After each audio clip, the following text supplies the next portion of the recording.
Gold, trusted gold buyers. మీరు తాకట్టు పెట్టిన బంగారాన్ని విడిపించి ఈ రోజు ఉన్న మార్కెట్ ధరకు కొనబడను.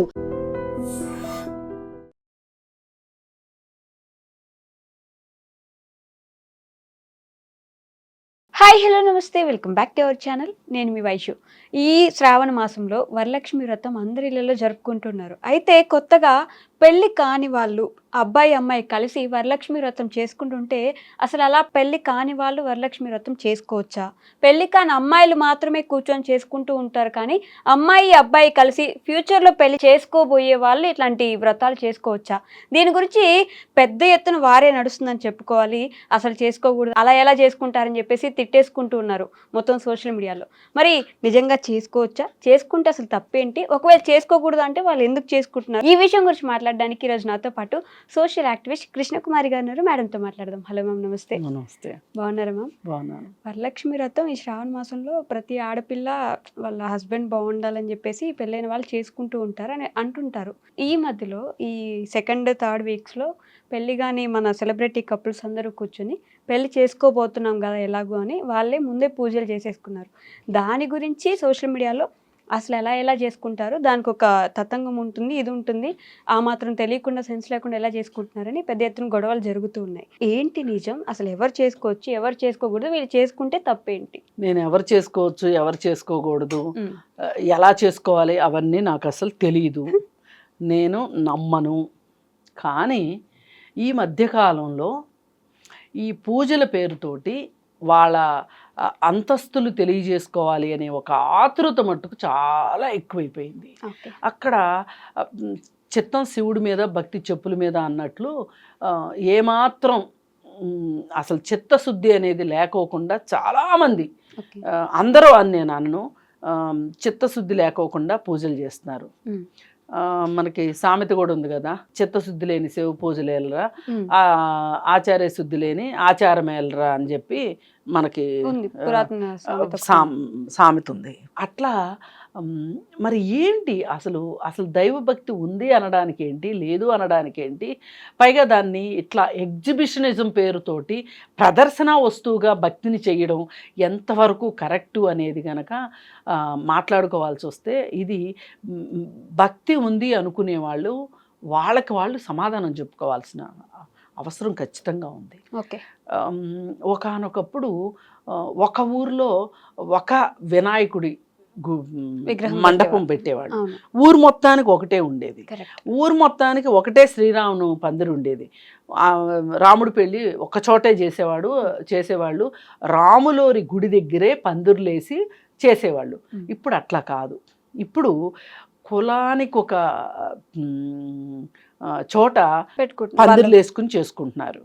గుడున్నా లేకపోయినా రాముడి విగ్రహం పెట్టుకొని అంటే భక్తి అనేది ఒక రకంగా ఒక ఆధిపత్యానికి చిహ్నంగా తయారైంది.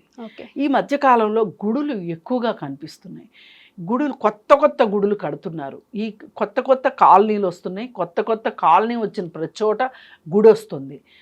అంటే మనకి అర్థమయ్యేది ఏంటి అంటే, అక్కడ ఆ గుడి కోసం ఒక పాలక వర్గం, అంటే ఇండైరెక్ట్గా ఒక పెత్తనం.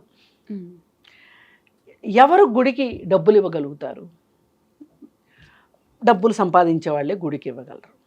ఇవాళ కొత్తగా డబ్బులు సంపాదిస్తున్న వాళ్ళు ఎవరు అంటే గనక రియల్ ఎస్టేట్ వాళ్ళు ఎక్కువ కొత్తగా డబ్బులు సంపాదిస్తున్నారు.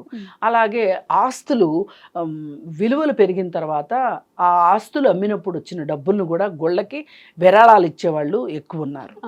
ఇప్పుడు మనం ఈ కొత్త కాలనీలు ఏర్పడే దగ్గర ఈ రియల్ ఎస్టేటు చేసి కొత్తగా డబ్బులు సంపాదించిన వాళ్ళని చూసుకుంటే గనక వాళ్ళకి ఒక రకమైన పెత్తనం కావాలి. అంటే అది ఒక హోదాకి చిహ్నంగా భావిస్తున్నారు. దైవభక్తి కూడా ఒక హోదాతో కూడింది. దానివల్ల మనకు ఒక హోదా వస్తుంది, ఒక గుర్తింపు వస్తుంది. అంటే దైవభక్తిని దీనికి అడ్డం పెట్టుకుంటున్నారు అనేది అర్థమైపోయింది మనకి. ఇక ఇందులో మీకు అసలు రెండో మాట అక్కర్లేదు, అసలు శశబెషలు అక్కర్లేదు. అంటే ఎప్పుడైతే ఈ విధమైన పెత్తనం గుళ్ళపైన వచ్చిందో, అలాగే భక్తి ప్రదర్శనగా అయిపోయిందో, దానికోసం ముబ్బడిగా డబ్బులు ఖర్చు పెట్టడం అలవాటైపోయిందో, మీరు తిరుపతి వెంకన్న స్వామి సంగతి చూడండి. ఎంతమంది అజ్ఞాత భక్తులు వాళ్ళు ఏం చేస్తుంటారు అంటే హుండీలో వేసేస్తూ ఉంటారు. అసలు అజ్ఞాత భక్తులే ఎందుకు వేయాలి? మామూలుగా ఒక భక్తుడు వచ్చి నేను 5 కోట్లు విరాళం ఇస్తున్నాను అని ఎందుకు చెప్పుకోలేరు? మీరు ఇవ్వాలనుకున్న ధర్మం చెయ్యాలనుకుంటున్నారో లేదు కానుక వెయ్యాలనుకుంటున్నారో హుండీలో, అది మీరు చెప్పుకోలేని సంపాదన అది. అంటే ఏ అవినీతి చేసి మీరు సంపాదించారు అంటే? నేను దాన ధర్మాలు చేసే వాళ్ళందరికీ, గుళ్ళల్లో డబ్బులు ఇచ్చే వాళ్ళందరూ అన్యాయాలు అక్రమాలు చేస్తున్నారని నేను అనను, ఎట్టి పరిస్థితుల్లో అనను. నాకు నిస్వార్థంగా పూర్తి దైవభక్తితో చేసే భక్తులు తెలుసు, దొంగలు తెలుసు. ఇప్పుడు తిరుమల తిరుపతి దేవస్థానం కిందకు వచ్చింది అనుకోండి, అక్కడ ధర్మకర్తల మండలి ట్రస్ట్ బోర్డు మెంబర్స్ అంటారు, అవి కొనుక్కోవడానికి రాజకీయాన్ని వాడుకుంటున్న వాళ్ళని చూస్తున్నాము, డబ్బులు వాడుకుంటున్న వాళ్ళని చూస్తున్నాము. ఆ డబ్బులు అక్కడ ఇచ్చి మెంబర్షిప్ కొనుక్కున్న వాళ్ళు రియల్ ఎస్టేట్ చేస్తూ మోసాలు చేసి చాలామందిని ప్రీలాంచ్ పేరుతోటి ఏడిపిచ్చి డబ్బులు కొన్న అతన్ని కూడా మనం చూసాము. ఒక అతన్ని ఇమ్మీడియట్గా వాళ్ళు కోర్టులో కేసేసి అతని మెంబర్షిప్ తీసేయించారు. అంటే ఇదంతా ఎందుకు చెప్తున్నా అంటే, అసలు భక్తిలో ఎప్పుడైతే డబ్బు వచ్చి చేరుతుందో, అంటే మా దగ్గర ఉంది, మేము దేవుడికి ఇవ్వాలనుకుంటున్నాం, ఇస్తాం, తప్పేంటి అని నేను తప్పు అనట్లేదు. దాన్ని నేను ఇచ్చేదాని గురించి నేను తప్పు అనట్లేదు. కానీ ఆ దేవుడికి ఇచ్చే డబ్బు నీకు ఎలా వచ్చింది అనేది ఒక నీ మనసుకైతే నువ్వు ప్రపంచానికి ప్రకటించక్కర్లేదు, నీ మనసుకైతే నీకు తెలుసు కదా. అంత దారుణం చేసి దేవుడికి వాటా ఇవ్వాల్సిన అవసరం ఏంటి?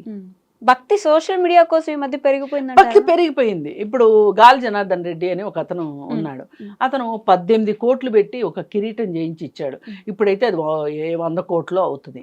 ఆయన చూసి ఇంకొకళ్ళు చూసి ఇంకొకళ్ళు. ఇప్పుడు ఈ రాష్ట్రం మాజీ ముఖ్యమంత్రి గారు నాకు అధికారం వస్తే నేను ఇస్తాను అని చెప్పి అప్పుడు తీసుకెళ్ళి ఇచ్చారు. ఇవన్నీ ఏంటి అంటే, అసలు ఎందుకు దేవుణ్ణి ఇంత కానుకల రూపంలో ఎందుకు దేవుణ్ణి చూస్తున్నారు? దేవుడిగా ఎందుకు మీరు చూడలేకపోతున్నారు? మీరు మనుషులుగా ఉంటే దేవుడిగా చూస్తారు. ఇప్పుడు పాండురంగ మహత్యం అని ఒక సినిమా ఉంది. దానిలో పాండురంగుడు మట్టి తొక్కుతా అంటే ఎంత తన్మయత్వంతో ఆ మట్టిని తొక్కుతాడు అంటే, దాంట్లో తన కొడుకే పడిపోయి తన కొడుకు చనిపోయింది కూడా చూసుకోడు అనమాట. అంత మూర్ఖపు భక్తి అని నేను కావాలని అని కాదు, ఇంకోటి లేదు, పూర్తి నిస్వార్థమైన భక్తి ఉంటే తప్పేమీ లేదు. కానీ ప్రమాదకరమైన భక్తి ఏంటి అంటే, ఇవాళ ఏ దరిద్రాలైనా చేసి, ఏ చండాలాలైనా చేసి వీళ్ళు డబ్బు సంపాదించేసేసి దేవుడికి కొంచెం ఇచ్చేసేసి మనశ్శాంతి తెచ్చుకునే దాన్ని మట్టుకు నేను పూర్తిగా వ్యతిరేకిస్తాను. ఇకపోతే ఇవన్నీ ప్రదర్శన భక్తులు అయిపోయినాయి. భక్తి ప్రదర్శనమయం అయిపోయింది. ఈ ప్రదర్శనమయం అయిపోయిన భక్తిలో వినాయక చవితులు, ఈ వరలక్ష్మి వ్రతాలు, అలాగే శ్రీరామనవమి, ఇవన్నీ కూడా వచ్చేసేసి ఏం చేస్తున్నారు? ఇప్పుడు ఇందాక అనుకున్నాం కదా, ఊరికి ఒక వినాయకుడు అనుకుంటే, ఇప్పుడు హైదరాబాద్లో కూడా చాలా తక్కువ వినాయకుళ్ళు ఉన్న కాలం నుంచి ఇవాళ కొన్ని వేల వినాయకుళ్ళు వచ్చేసిన పరిస్థితి వచ్చింది. వచ్చేసి ఆ వినాయకుడి పేరుతోటి డబ్బులు వసూలు చేయటము, అక్కడ జరిగే నానా కంగాళి, ఇదంతా మనం చూస్తూనే ఉన్నాం. అది అయిపోయిన తర్వాత ఇక వరలక్ష్మి వ్రతం దగ్గరికి వస్తే, ఇది ముత్తైదువులు చేసుకుంటారు. అలాగే నార్త్ సైడ్ కూడా కర్వా చౌత్ అని ఇంకోటి, వాళ్ళు కూడా ఒక పండగ చేస్తారు. కార్తీక మాసంలో కార్తీక పౌర్ణమి ఇక్కడ కూడా చేస్తారు, అక్కడ కూడా చేస్తారు. అయితే ఇదంతా ఏంటి అంటే, భర్త యొక్క ఆరోగ్యం బాగుండాలని భార్యలు చేసే వ్రతం ఇది. రైట్. అయితే శనగలు ఇస్తారు.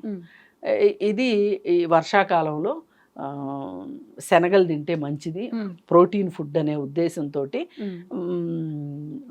ఇచ్చుకుంటున్నాం అని చెప్పి ఆవిడికి శనగలు ఇస్తే, ఈవిడికి శనగలు ఇస్తే, ఇద్దరు కలిసి ఇంటికి తీసుకెళ్ళి మొగుడికి పెడితే మొగుడు బాగా ఆరోగ్యంగా ఉంటాడు అనేది వాళ్ళ నానుడి. అయితే నా బాధ ఏంటి అంటే, ఇక్కడ ఒక చిన్న కన్సర్న్ ఏంటి అంటే, ఎందుకబ్బా మహిళలే భర్తల ఆరోగ్యాలు బాగుండాలని పూజలు చేస్తారు, భర్తలు ఎందుకు భార్యల ఆరోగ్యాల కోసం చేయరు? ఓకే. పోనీ నేనేమంటానంటే మీరేం పూజలు చేయొద్దు కానీ భర్తలు ఈ శ్రావణ మాసం సందర్భంగా మీ భార్యలకి హెల్త్ చెకప్లు చేయించండి. వావ్, మంచి ఐడియా కదా అసలు. ఇప్పుడు ఆడవాళ్ళు ఎప్పుడు కూడా పిల్లలకు చేసామా, భర్తకు చేసామా, అత్తమామలకు చేసామా, ఇల్లంతా బాగా పెట్టుకున్నామా లేదా అని వాళ్ళ గురించి వాళ్ళు ఇల్లు పేరు మర్చిపోయినట్టు వాళ్ళ గురించి వాళ్ళు మర్చిపోతారు. అంటే ఎప్పటి నుంచో వస్తున్న ఆచారాలు మనం ఎట్లా చేయకుండా వదిలేస్తాం, మేము నేను చేయొద్దనట్లేదు. ఇప్పుడు భక్తి వ్యక్తిగతం, ఖచ్చితంగా అది ప్రదర్శన కాదు, ఇంతవరకు గుర్తుపెట్టుకుంటే చాలు. ఇకపోతే భర్త కోసమే వ్రతాలు, నోములు, పుణ్య ఇవన్నీ చేస్తున్నారు కదా వీళ్ళు, సరే చెయ్యండి మీరు. కానీ మీకు ప్రతిగా మీ భర్త ఈ ఆధునిక కాలంలో ఆలోచించాల్సింది ఏంటంటే నా భార్య ఆరోగ్యం ఎలా ఉంది, నా ఆరోగ్యం కోసం కదా నా భార్య ఇంత పూజ చేస్తుంది, నా భార్య ఆరోగ్యం కోసం నేనేం చేస్తున్నానని ఏ పురుషుడైనా ఆలోచించుకున్నాడా? తీసుకెళ్ళి ఇయర్లీ చెకప్ చేయించారనుకోండి ఈ పండగ సందర్భంగా వాళ్ళ ఆరోగ్యం గురించి, వాళ్ళకి ఏమైనా ఒక అనారోగ్యం బయటపడింది అనుకో, ఈ టెస్ట్ చేయించకపోతే బయటపడుకోకుండా డైరెక్ట్గా రోగమే బయటపడింది అనుకో, కష్టం అవుతుంది కదా. అందుకని చెప్పి విధిగా ఖచ్చితంగా భర్తలు భార్యల కోసం ఈ మాత్రం ఆరోగ్యంగా, అంటే వాళ్ళు మీ ఆరోగ్యం గురించి చూస్తున్నారు కాబట్టి మీరు కూడా వాళ్ళ ఆరోగ్యం గురించే చూడాలి అనేది నా కన్సర్న్. సరే, ఇది అయిపోయింది. ఇంకా అసలు ఇప్పుడు సోషల్ మీడియాలో ఈ సెలబ్రిటీలు అనబడే మహిళామణుల యొక్క వాళ్ళు అప్లోడ్ చేస్తున్నవి చూస్తూ ఉంటే, మా ఇంటికి వచ్చిన 150 సెలబ్రిటీలు ఇచ్చుకుంటున్నాము వాయనం, పూచుకుంటున్నాము వాయనం, అందరి వీడియోస్ ఇవే ఉన్నాయి. అయితే ఇక్కడ మనం ఆలోచిస్తే గనక, నేను శాస్త్రాలు, ధర్మాలు ఇవన్నీ నేను మాట్లాడను, కానీ ఒక పెళ్ళి కానీ పెళ్ళి చేసుకుందాము అనుకుంటున్న వాళ్ళు పూజ చేశారు అని ఈ సంవత్సరం చాలా ఎక్కువ విమర్శల పాలయ్యారు. అయితే ఇప్పుడు మనుషులకి వేచి ఉండే గుణం తగ్గింది. ఓకే, దానికి రిఫ్లెక్షన్ ఇది. ఆగట్లే ఎక్కడ. ఎందుకంటే ఈ సంవత్సరం పెళ్లి చేసుకున్నారనుకోండి, పెళ్లి చేసుకున్న తర్వాత వ్రతం చేసుకోవచ్చు, లేదు వచ్చే సంవత్సరం పెళ్లి చేసుకున్నారనుకోండి ఆ తర్వాత సంవత్సరం వ్రతం చేసుకోవచ్చు. కానీ ఈలోపే మిస్ అయిపోతే అసలు వీళ్ళు ప్లెజర్ని పోస్ట్పోన్ చేయడానికి ఇష్టపడట్లా. ఓకే, ఇది ఒక రకంగా డిజైర్ని పోస్ట్పోన్ చేయటం అంటారు. డిజైర్ అంటే మనకు ఒక ఇష్టం కలిగింది, ఒక కోరిక కలిగింది, దాన్ని పోస్ట్పోన్ చేయడం. ఈ డిజైర్ని పోస్ట్పోన్ చేయడము అనే ఒక విషయం, ఇది ఎంత పెద్ద పర్సనాలిటీ డెవలప్మెంట్ కాన్సెప్టో తెలుసా అండి? చాలా పెద్ద పర్సనాలిటీ డెవలప్మెంట్ కాన్సెప్ట్. ఒకసారి ఏం చేశారంటే, ఈ పర్సనాలిటీ డెవలప్మెంట్ క్లాసెస్ అది తీసుకునేవాళ్ళు చాక్లెట్లు ఇచ్చారు పిల్లలకి. ఇచ్చి మేము చెప్పే వరకు ఎవరు దాన్ని రేపర్ తీయకూడదు, దాన్ని ముట్టుకోకూడదు, దాన్ని తినకూడదు అని చెప్పి, ఎవరైతే అలా ఉంటారో వాళ్ళకి మేము ప్రైజ్ ఇస్తాము అని చెప్పారు. ఓకే, కానీ దాదాపు 80% మంది పిల్లలు చూపులన్నీ చాక్లెట్ మీదే, మనసంతా చాక్లెట్ మీదే. ఎప్పుడు వాళ్ళు ఎస్ అంటారా, తినేయాలి అని కొంతమంది పిల్లలు, కొంతమంది అయితే అంతసేపు ఆకలేక తినేసిన పిల్లలు ఉన్నారు. కొంతమంది మాత్రమే, ఒక 20% మంది పిల్లలు మాత్రమే వాళ్ళు చెప్పిన సూచనల ప్రకారం తినకోకుండా ఆగారనమాట. ఇది దేనిని సూచిస్తుంది అంటే వాళ్ళ కమిట్మెంట్ని సూచిస్తుంది. వాళ్ళకి ఒక ఎక్స్పీరియన్స్, వెయిట్ చేయగలిగే కెపాసిటీని బిల్డప్ చేస్తాయి. ఇప్పుడు పులి ఉంది చూసారా, అది వేట కోసం కొన్ని గంటలు మాటు వేస్తాయి. నువ్వు ఒక కార్యక్రమం నిర్వర్తించాలి అనుకుంటే, ఒక లక్ష్యాన్ని చేరుకోవాలి అనుకుంటే, నీకు వెయిట్ చేయగలిగే కెపాసిటీ కూడా ఉండాలి. అది ఈరోజు యూత్లో లేదు. దానికి సూచికే ఈ వరలక్ష్మి వ్రతంలో ఎవరైతే పెళ్లి చేసుకోకుండా వ్రతం చేసుకున్నారో అది కూడా అంత హంగు అంత ఆర్భాటాలు. హంగు ఆర్భాటాలు అది సోషల్ మీడియాలో పెట్టడం. ఇది చూస్తే మనకి అంటే ఒక చిన్న ఇంత పెద్ద కాన్సెప్ట్ వెనక దాగుంది. ఎస్. ఇది మన మన క్యారెక్టర్ని చెప్తుంది. ఈ విషయానికి వస్తే సరే, మీరు పూజ చేసుకున్నారు, బాగానే ఉంది. ఈ పూజ ఎందుకు చేశారు మీరు అసలు? మీ సంతోషం కోసం చేశారా? మీ హోదాను చూపించుకోవడానికి చేశారా? మీరు ఎంత ఖర్చు పెట్టారు అని చూడటానికా? మీరు ఎన్ని పువ్వులతోటి అలంకరించారు అని చూపించుకోవటానికా? ఒకప్పుడు బాగా పెద్ద సీనియర్ యాక్టర్స్ ఎవరైతే ఉండేవాళ్ళో వాళ్ళు మాత్రమే ఇలా చేసేవాళ్ళు కానీ అప్పుడు ఈ సోషల్ మీడియా లేదు కాబట్టి పెద్ద చూపించేవాళ్ళు ఎక్కడ తెలిసేది కాదు, కానీ చేసేవారట. అయితే ఇప్పుడు మట్టుకు చిన్న చిన్న జూనియర్ ఆర్టిస్టుల దగ్గర నుంచి, అలాగే టీవీ ఆర్టిస్టుల దగ్గర నుంచి, సినిమాల్లో ఆర్టిస్టుల దగ్గర నుంచి అందరికీ ఇది ఒక సంతలాగా అయిపోయింది. ఇది ఒక ప్రదర్శన అయిపోయింది. పదే పదే నేను ప్రదర్శన అనడం వెనకమాల నా ఉద్దేశం ఏంటంటే, మీరు భక్తిని ప్రదర్శనకి పెట్టకండి. మీరు భక్తితో ఉండండి. ఎందుకంటే భక్తి మీ వ్యక్తిగతం. అది మీకు సంతోషాన్ని ఇస్తుంది, మీకు ఒక స్వాంతాన్ని ఇస్తుంది, మీకు ఒక ఓదార్పుని ఇస్తుంది భక్తి అనుకుంటే భక్తిలో ఉండండి. కానీ మీ డబ్బులు చూపించుకోవటానికి, మీ హోదాలు చూపించుకోవటానికి, మీ హంగు ఆర్భాటాలు చూపించుకోవటానికి, ఒక వరలక్ష్మి వ్రతం కోసం 5 లక్షలు ఖర్చు పెట్టాను, 6 లక్షలు ఖర్చు పెట్టాను, 10 లక్షలు ఖర్చు పెట్టాను, 15 లక్షల నగ కొనుక్కున్నాను, ₹1,00,000 చీర కొనుక్కున్నాను, ఇవి చూపించడం మట్టుకు చాలా చాలా చాలా చాలా తప్పు.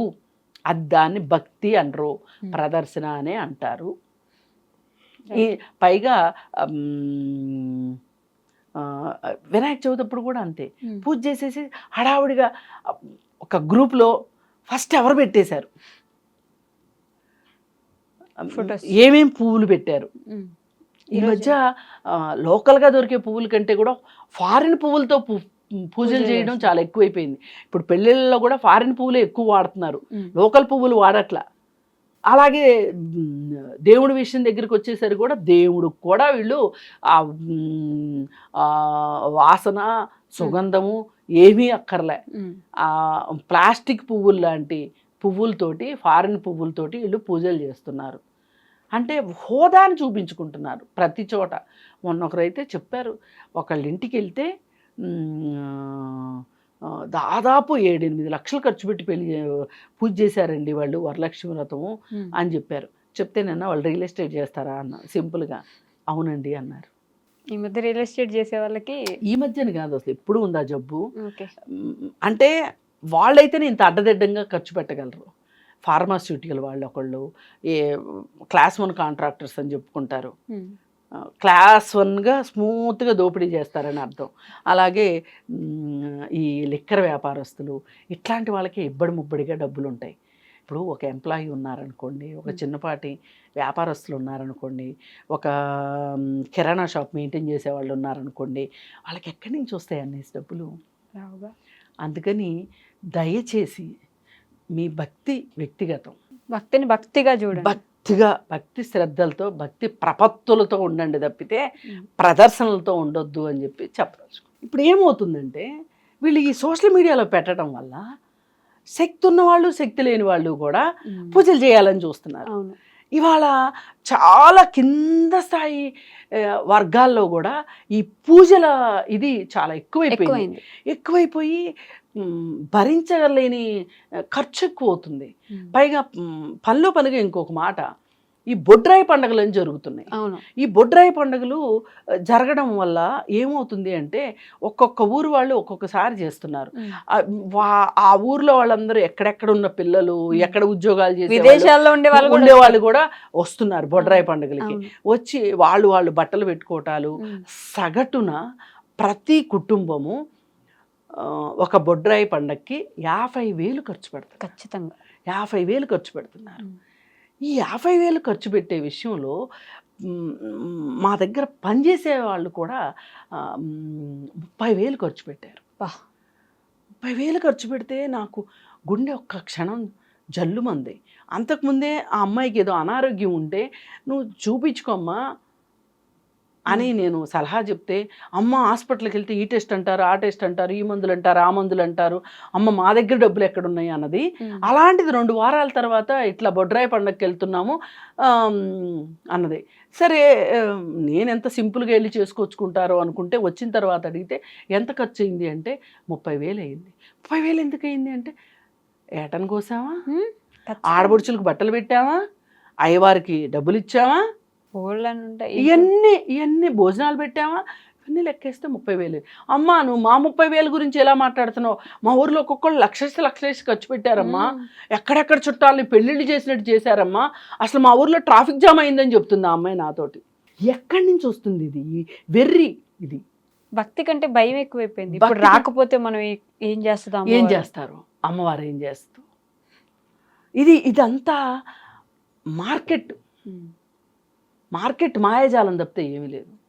అయ్యవారులు చెప్పారని చేయటం, అయ్యవారులు వాళ్ళకు వచ్చే దక్షిణాల కోసం వాళ్ళు చెప్తారు.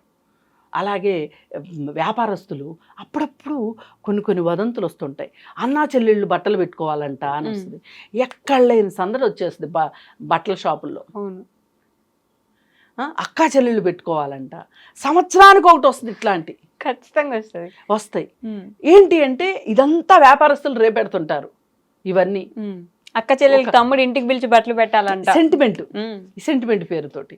సరే, ఏది ఏమైనప్పటికీ కూడా మనం ఒకటే కోరుకునేది ఏంటంటే, ఎవరికి వాళ్ళు ఈ సోషల్ మీడియాలో చూసి దాని ప్రకారం కావాలనుకోవటం కానీ, అప్పులు చేసి చేయటం కానీ. ఇప్పుడు ఆ రోజు 30,000 పెట్టి పండగ చేయడం కోసం ఆ అమ్మాయి పనిచేసే ఇళ్లలో ఒక ఇంట్లో తలా 5,000 అప్పు తీసుకొని వెళ్ళింది. మరి ఇది అప్పేగా. మరి డాక్టర్ చూపించుకో అంటేనేమో డబ్బులు లేవన్నది, ఆ అప్పు చేసి పండగ చేసుకున్నది. అందుకని ఇట్లా సోషల్ మీడియాలో చూసి కానీ, లేకపోతే ఈ వదంతులు నమ్మి కానీ పూజలు చేసి అప్పుల పాలు అవ్వద్దు. ఇప్పుడు ఒక కుటుంబానికి 50,000 అది, కానీ గ్రామం మొత్తం కుటుంబాలతో లెక్కేస్తే దాని నెట్వర్త్ లెక్కేయండి ఒకసారి, ఎంత ఖర్చు అది. అందుకని ఇట్లాంటి కాకుండా మీరు మనస్ఫూర్తిగా ప్రశాంతమైన మనస్సుతోటి దండం పెట్టుకున్నా కానీ చాలు. అంతేగాని ఇంత ఆర్భాటాలు, ఇంత హడావుడులు చేసి డబ్బులు ఖర్చు పెట్టి మీరు ఖర్చు పెట్టుకోగలిగిన వాళ్ళు ఖర్చు పెట్టి, ఖర్చు పెట్టలేని వాళ్ళు బాధపడేటట్లుగా ఈ ప్రదర్శన మట్టుకు వద్దు అని చెప్పి కోరుకుందాం. Okay ma'am, thank you. నిజంగా ప్రస్తుతం ఉన్నటువంటి సమాజం దేనికి ప్రయారిటీ ఇస్తుంది? ఆర్థిక సంబంధాల చుట్టూ మాత్రమే తిరుగుతుంది. మళ్ళీ ఎన్నికలంగానే చాలా విరక్తి కలుగుతాం. మంచి అనిపిస్తుంది కదా, లేడీస్ కూడా ఛాలెంజింగ్ జాబ్స్ చేసినప్పుడు చాలా బాగుంటది. ఫుడ్ డెలివరీ ఇవ్వటానికి వెళ్ళినటువంటి డెలివరీ బాయ్ అనిల్ పై కళ్ళ ముందు